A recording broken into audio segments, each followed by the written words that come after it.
Welcome back, everybody. Steve from the Pinball Room. Today we're going to continue doing what we have been doing, trying to finish populating this playfield so we can really play test it. Today we're going to work on the optical switches. I know for sure I need 2, probably 3, possibly 4, I can't decide. We need 2 at the bottom of the stairs for sure. That's really the only way to handle that, so we know when a ball has entered the stairs. We need another set at the top of the stairs, okay, so we know when there's a ball at the top, so we know, hey, the staircase is full, let's wait. The next time we were going to rotate, we're going to start like the multi-ball mode. So these 2 down here at the bottom, I'll just be able to screw in place. There's going to be 2 stand-up targets I'll install also today that will kind of protect them. They'll never have a direct hit from the ball. I don't know that we're going to need much more to protect them. There might need to be a metal ball guide here, also a small one, but we can add that later. And then at the top, remember I had those 2 supports that were kind of holding the top axle. I need to get some on top of that, and so here's what I'm thinking. The optical switches come with this little plastic thing that you can use to like screw them into place on the playfield, right? And then put like a ball guide in front of them to protect them. There's a screw on the back here. I'm just going to unscrew the circuit board to where it's just a little circuit board in the LED, and I'm just gonna. I have to print out some new supports for that axle anyway, because I like cut them and ground them down to get them to fit. So I need new ones. I'm just gonna make them a little bit taller and add some height to where, and we'll model it to where this circuit board can just kind of like get held in place. Probably add like a channel for the wire down along that, so the wires aren't just going along getting, you know, grabbed by the steps and all that. So we'll model that, we'll print that out. Those will be at the top of the steps, 2 at the bottom of the steps. And then for this diverter here, when the ball is coming up this path here, I really just think an optical switch is going to be the best versus a mechanical switch. We could do a mechanical switch, but I'd just rather have it be clean and just have the optical switch here. So we're going to put an optical switch in here. That'll work for this. And then the 4th one is, if you've been watching the videos earlier on when I was messing around with these 3 different drop targets here for kind of like the Denisi lock type thing, right? I had an optical switch here that when triggered would then, you know, pull this drop target up to hold the ball in place. I've been playing around with the idea I mentioned in my last video about putting a stand-up target back here that could basically do the same thing. So when the ball comes up and hits that, this triggers it. But I worry that's going to really only give the machine like half the amount of time to be able to react to that switch hit, right? Because, you know, the ball is going to travel from this point up and back. And if I have an optical switch right here, it gets tripped on the way up and has, you know, the time for it to go up and back, which is not a lot of time, right? Like half a second maybe, I don't know, a second, probably not. But that'll trip and have time for this coil to fire and come up before the ball comes back and gets past it. If I just do it with a stand-up, I only have the second half, right? The ball's already up at the back, I only have till it comes down. And these stand-ups can be pretty springy, so it's not like it's going to slow down. It's probably going to pop back with almost just as much force. So I'm thinking I probably just need to stick with the optical switch. That's probably going to be my safest bet to make sure I have time for the coil to activate and hold the ball. Yeah, I think I've talked myself back into that. So 4 optical switches, a pair here, a pair here, a pair at the top of the stairs, and a pair for this lane. So let's get those in place. Let's get these 2 stand-up targets in place here. That shouldn't take a whole long time. Well, we got to print out those pieces. Let's see, what else? That might be it for the video. Beyond that, I'm waiting for the right connectors to be able to connect into this 4-bank drop target. I found one from Pinball Life. Thank you, Justin, and Pinball Life, helping me out. So that's on its way. And then, let's see. I've got connectors for everything else. Then really the other thing is going to be going through and getting the ramps back in place, make sure those are all fitting. I think I need to reprint out the final piece down here so it has the right support. This one I'm going to print out. I've got a change in mind. I won't spoil that for how this is going to come up to the diverter and how this is going to catch the balls from the back of the upper playfield. I need to adjust that piece also. That kind of that trough is going to come around in the back. Enough yapping. Let's get to it, Steve. Here we go.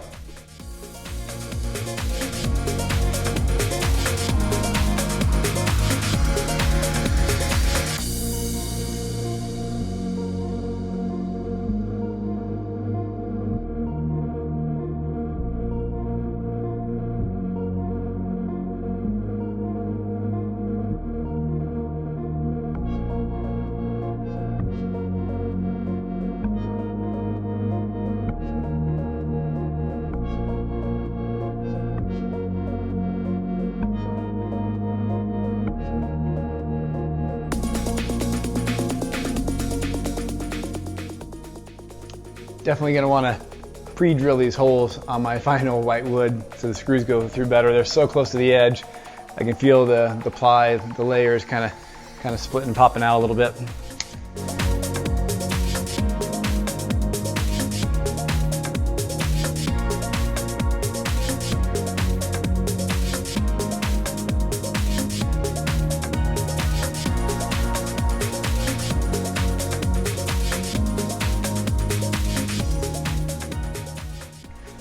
All right, those ones are in. Now we need to go 3D print the other ones. Got the targets in. Yeah, let's see how we're doing down there. All right, so here we are inside. Just finished printing off a couple of things and they're working great. So let me show you how I went about this. So like I said, let's take one of these here. This is one of the optical detectors, right? And I unscrewed it and pulled it off. So we just have this board now left, right? And it's already soldered up, has some wires going through it. And so what I did is this is kind of the old apparatus. You can see these are the supports, and I ground them down with my grinder because I had to get them a lot shorter this way, right? And I did that, and then again though, I needed to have an opto on top that would be at the height of the stairs, so that when the stairs were on the top, I needed to clear this difference. I could have an opto up here, knowing when the ball was up there. So I went into Fusion, and the first thing I wanted to do was go through and come up with a piece that would sit on top that this could slide into and fit.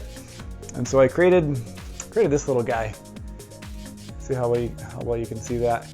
And basically it's got a hole all the way through, and this hole at the bottom here is exactly the size of this little connector that needs to go through. So we can slide the connector down through and it comes out the bottom.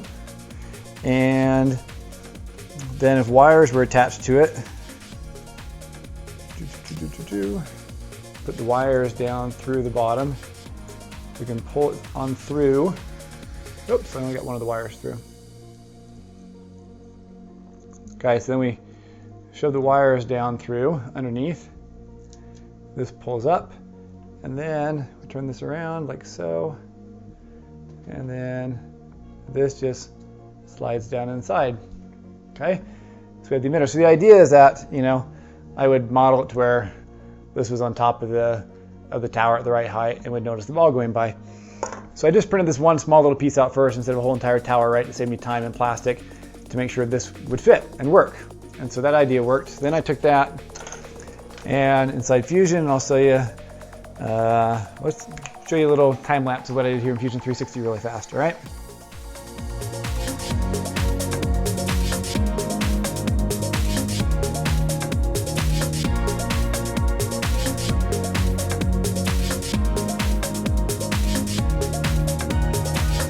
Here we go. We got them, we mirrored them. So we've got a right and a left.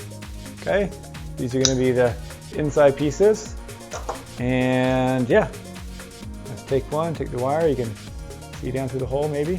You see the light at the end of the hole? Feed this through, and again, it's the right size for the connector. Comes down in the bottom, and that way we don't have to worry about the wires ending up getting caught up like in the stairs themselves. It's a little snug, but I mean, I can push it without too much force, and we're in there. Okay, there's that detector ready to go. And we'll put the emitter on the other side, and then we just make sure in the playfield we've got a little notch so this wire can go down through the playfield as well. And there we go. We'll have our emitters at the top of the staircase. Actually, let's try it with the axle.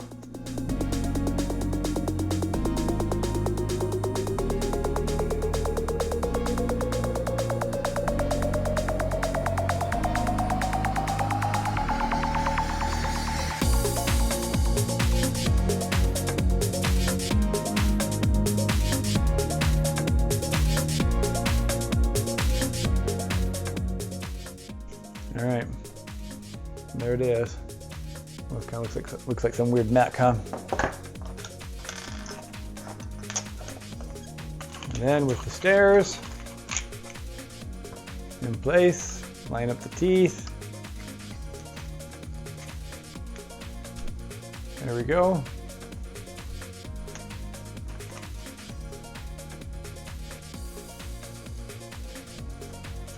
There we go. That's how it'll look.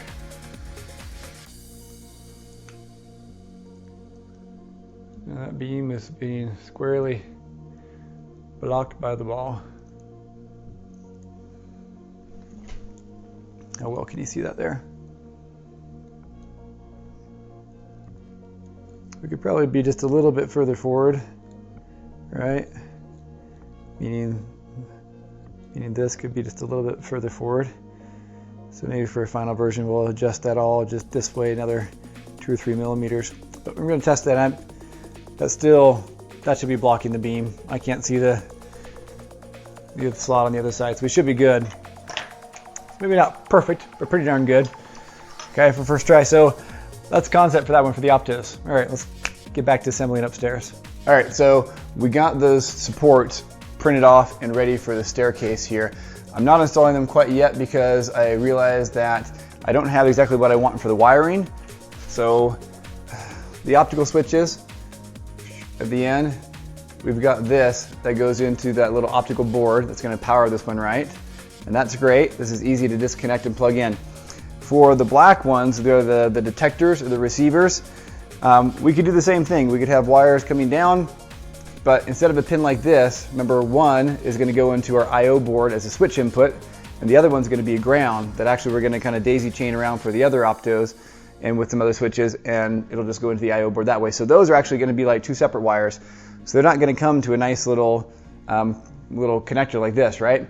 But I do want all my Optos to be just on a nice disconnect, so I can easily pull one out and swap it in. These are notorious for just burning out. Some are kind of flaky, some last longer than others, and it's not unlikely whatsoever that one of these is going to go bad. And I'd rather not have to go all the way underneath and like pry one of those little pins out of the connector Molex on my I/O board and cut it and replace it. I'd rather just have a nice disconnect, something similar to this, to where if one goes bad, I can just pull it out, desolder it, solder the new one, and clip it back in. And so long term, I'm going to prefer that. But I don't have any connectors like that. I looked around. If you've been familiar with pinball, I think many of you are, you'll know that there's these like Z connectors, right? Male to male that will plug into this and plug in another one, kind of like couple them together.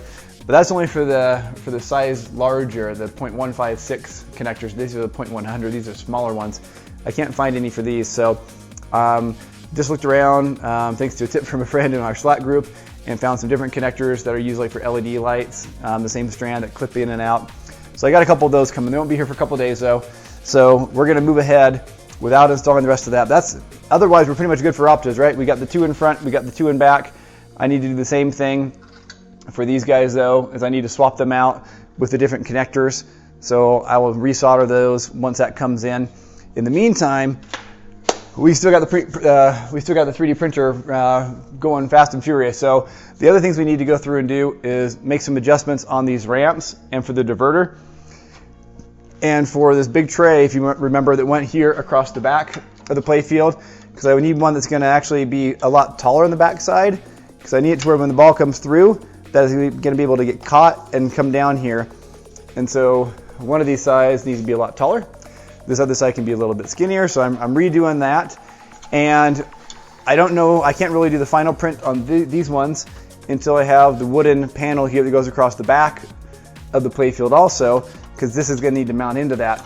So all that to say, I need to get another piece of wood cut out. If you remember months ago, when we first were messing around with this upper playfield idea and everything, we had a piece of wood here in the back, and it just kind of came up and just had like this big cutout in the middle, because I didn't know exactly what was going on here for the upper playfield. So now that we know fairly closely what our upper playfield dimensions and the height and the spacing, and we have it all in here, so we know what we need, I'm going to go through now and get another piece of wood, and I measured off of my Deadpool, which I believe has about the same anchor point, has the same rail system, so I should be good using that. 8 inches is how tall that one is, and it clears everything and goes up and covers the inside pretty well. So we're going to go for 8 inches tall, obviously 20¼ inches wide, and then we've got to go through and make some different cutouts. Yeah, anyway, So, gonna get a new piece of wood put in here. So that's where we're going on next. Now we've got some scrap pieces of wood here. One of them I believe is 8 inches. This guy looks like he's shorter. Almost 8 inches, not quite. This guy's 10. So we'll cut it out of this guy.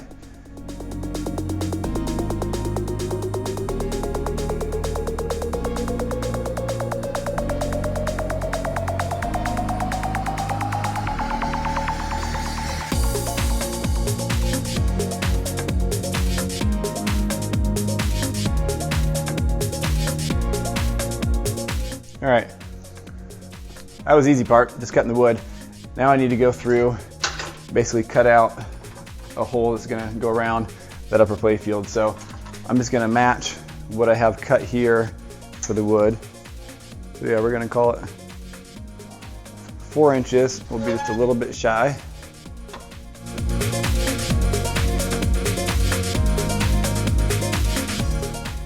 The other one is 4.3.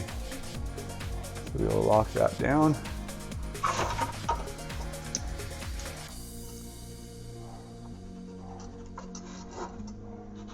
Also cut on this side. Now the question is how tall though?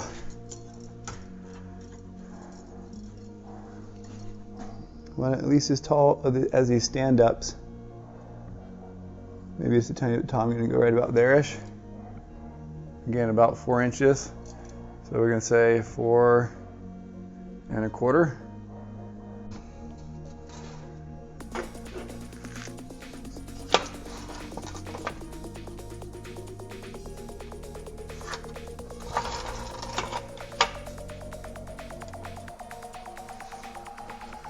So we're roughly going to be cutting out all of this. Okay? So this will come down behind. All the balls will be able to come through this. Let's see how that's looking. Yeah, looks pretty good. That'll get us kind of the general cutout here we need.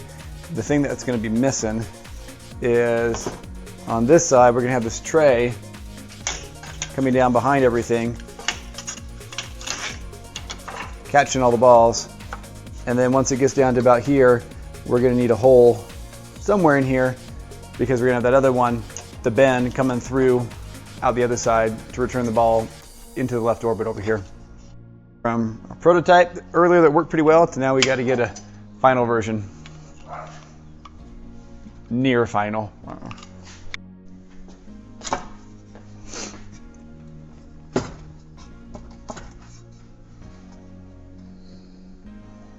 Which is the bottom cut out. Pretty good. All right, so I've gone through and had everything in place and mapped out and drew out where I need to cut the hole so that this one, the new one, this is the old broken one, but when the new curve comes through, it's gonna slide through there. So we're gonna go ahead and cut that out right now.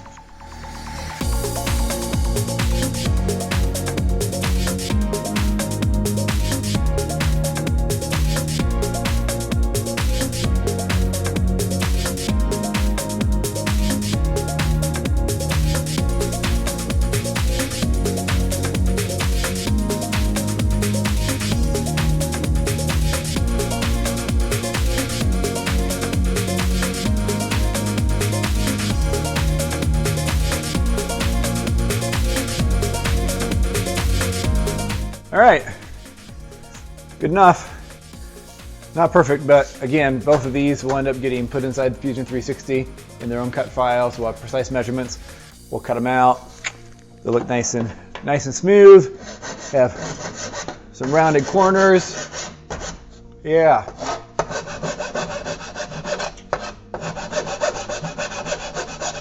Just like the real deal, right? Looks beautiful. All right, so that's going to wrap it up for today. I had a busy weekend, did a whole bunch of stuff, kind of got 3 videos worth of footage all together. This is actually kind of a sneak peek into the next video where I'm going through and printing out all the new ramps and pieces, and this is the final bend here. And so just so you can see,